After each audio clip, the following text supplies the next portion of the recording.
Mister Ambani, आप मजाक तो नहीं कर रहे हैं? एक छोटा सा घर भी 5 या 10 लाख से नीचे नहीं आएगा। और मैं एक स्टूडेंट हूँ, मैं इतने पैसे कहाँ से लाऊंगी? आकांक्षा की बात सुनकर आरव हैरान हो गया। वो सस्पिशियस होकर आकांक्षा को देखने लगा। उसे लगने लगा कि आकांक्षा जानबूझकर उसके सामने गरीब होने का नाटक कर रही है। तभी वहाँ एक लड़की की तेज आवाज गूंज उठी। अरे ये तो आकांक्षा है ना?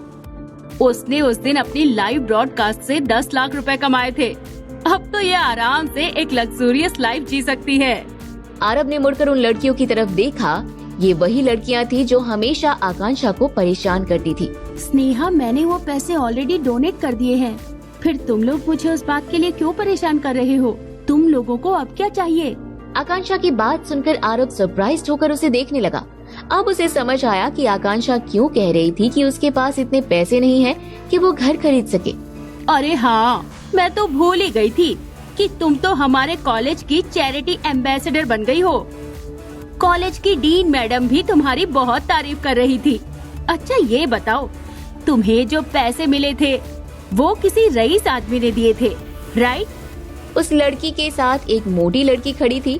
वो जल्दी से आगे आई। उसने आरव की तरफ अपने हाथ से इशारा किया।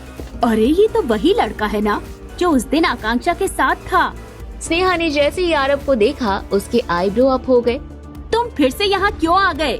लास्ट टाइम तुमने हमें बेवकूफ बनाया था, ये कहकर कि तुम हमारे कॉलेज के टीचर हो, लेकिन तुम कोई टीचर नहीं हो। हमें पता चल गया है, तुम्हारा इस आकांक्षा के साथ चक्कर चल रहा है ना? सिर्फ चक्कर क्यों, मुझे तो लगता है ये इस लड़के के साथ सो भी चुकी है। तुम लोग अपनी बकवास बंद करो। मैं और मिस्टर अंबानी ऐसे किसी भी रिश्ते में नहीं हैं। ये लड़कियां हमेशा से आकांक्षा को परेशान करती आई थी। इन्हें लोगों को परेशान करने में बहुत मजा आता था। ऐसे किसी भी रिश्ते में नहीं हो तो बताओ, तुम दोनों का क्या रिश्ता है? तुम अपनी खूबसूरती का इस्तेमाल करके लड़कों और आदमियों को सिड्यूस करती हो। अब तो तुम इस तरह सोसाइटी के लोगों के साथ भी हुकअप करने लगी हो। इस कॉलेज में मुझे 3 साल हो गए हैं, लेकिन आज तक मैं सिंगल हूँ, क्योंकि मैं तुम्हारी तरह कैरेक्टरलेस नहीं हूँ। लेकिन तुम्हारे तो अब तक 30 बॉयफ्रेंड रह चुके होंगे। अरे 30 नहीं, इसके तो हजारों फॉलोअर्स है। ये अपने फॉलोअर्स के सामने बहुत अच्छे अच्छे पोज देती है और बदले में उनसे रिवॉर्ड्स लेती है। और जो सबसे ज्यादा रिवॉर्ड देता है, ये उसके साथ रात बिताती है ना? इस तरह स्नेहा और उसके गैंग को खुद पर अटैक करते हुए देखकर आकांक्षा की आंखें भर आईं। उसने देखा आसपास बहुत से स्टूडेंट्स खड़े होकर ये तमाशा देख रहे थे और आपस में बातें कर रहे थे। मैंने आकांक्षा का लाइव ब्रॉडकास्ट देखा था। ये तो नॉर्मली गाने गाती है और बातें करती है। मुझे नहीं पता था कि ऐसी लड़की है। अरे हम ऐसे लोगों को कभी समझ ही नहीं पाते हैं। हम उनके बाहरी लुक्स को देखकर समझते हैं कि वो अच्छे हैं, लेकिन उनका दिल पूरा काला होता है। अब ये ऐसे ओपनली थोड़ी सारे काम करेगी। इस तरह की बातें प्राइवेट में होती है। और आज से पहले भी ऐसे कई केसेस हुए हैं जहां एंकर्स अपने सबसे ज्यादा रिच फैंस के साथ सोती हैं। आकांक्षा अपनी बातें रखने में और खुद को डिफेंड करने में बहुत ज्यादा अच्छी नहीं थी और इस तरह खुद की इंसल्ट होते देखकर वो बहुत ही ज्यादा एम्बैरेस और शर्मिंदगी से भर गई थी।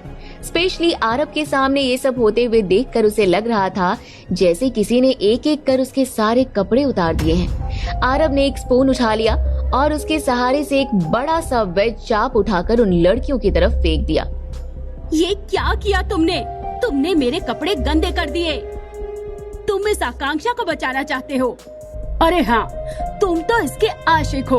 तुम इसे नहीं बचाओगे तो कौन बचाएगा, राइट? आरव ने कुछ भी नहीं कहा। उसने सैलेड का दूसरा बोल उठा लिया और उसे फिर से उन लड़कियों की तरफ फेंक दिया। आकांक्षा शॉक्ड होकर आरव को देख रही थी। उसने आरव जैसे समझदार इंसान से ऐसा कुछ करने की उम्मीद नहीं की थी। आकांक्षा, माना कि तुम्हारे दादाजी ने तुम्हें सिखाया होगा कि अगर कोई तुमसे उलझने की कोशिश करता है तो तुम उससे उलझो मत, दूर हो जाओ, उनकी बातें सुनो और सहो।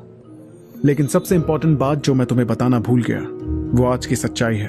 अगर तुम पर कोई जुल्म करता है तो तुम्हें उसे जवाब देना आना चाहिए, समझी? अपनी बात कहकर आरव उन लड़कियों की तरफ मुड़ा। क्या तुम लोग ये जानना चाहती हो कि मैंने तुम लोगों के ऊपर ये खाना क्यों फेंका? तुम बस इस लड़की को बचा रहे हो। बिल्कुल नहीं।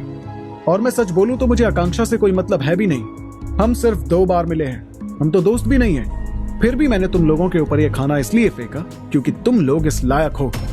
आरव की बात सुनकर वहाँ खड़े स्टूडेंट्स जोर जोर से हंसने लगे। अब तुम्हें लग रहा होगा ना कि किसी पर ऐसे खाना फेंकना बिल्कुल अच्छी बात नहीं होती है, तो ये सच है। लेकिन किसी के बारे में ऐसे बकवास करना भी बिल्कुल सही नहीं है। माना कि आकांक्षा तुम्हारे जुल्म सहती जा रही है, लेकिन इसका मतलब ये नहीं है कि तुम्हें किसी को परेशान करने की इजाजत मिल जाती है। और हाँ, तुम क्या कह रही थी कि किसी का चेहरा देखकर उसे जज नहीं कर सकते। बिल्कुल सही कहा तुमने, लेकिन तुम्हारा चेहरा देखकर मैं तुम्हें जज कर सकता हूँ, और शायद इसी वजह से तुम्हारा अब तक कोई बॉयफ्रेंड नहीं बना है।